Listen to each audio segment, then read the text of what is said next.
নবী কয় 2 নাম্বার, যেই সন্তান যেই ছেলে মেয়েগুলা মা বাবার অবাধ্য এদের উপরে আমার মাওলার জান্নাতটা আরাম।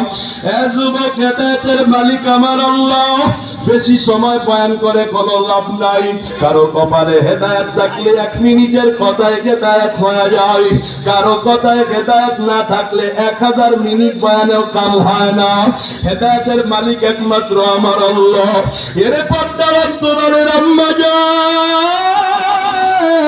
যেই বাড়িতে একদিন লাল শাড়ি পরিয়ে ঢুকছে, ওই বাড়ি থেকে একদিন সাদা কাফন পরে বের হয়ে যাবে। যেই দিন ঢুকছেন সেই দিন কত লোকে শরবত খাইছে, গান বাজনা করেছে। যেদিন বের হবেন কেউ আর শরবত খাওয়াবে না। যেই বাচ্চা আজকে কানলে কোলে না নিয়ে থাকতে পারেন না, ওই দিন আপনি কাটিয়াই ঘুমাবে। চতুর্দিকে ছেলে মেয়ে মা মা বলে কাঁদবে, জবাব দিতে পারবেন না। আমার নবী বলেন 3 নাম্বার, তাদের উপরে জান্নাত হারাম, যেই মহিলাগুলো পর্দা করে না, যেই মহিলাগুলো চেহারা পর পুরুষকে দেখায়, যেই মহিলাগুলো চেহারা দেখে অপর পুরুষে গুনাহ করে। এ ভাবির দল দেবরের সাথে দেখা করবেন না।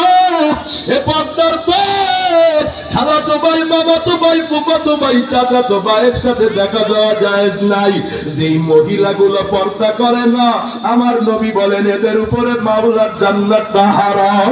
এ পর্দার মা, যেই চুলগুলো গুলিয়া গুলিয়া আজকে যুবকদের পাগল বানাও, ওই কবরে যাবার পর এক একটা চুল এক একটা সাপ হয়ে যাবে।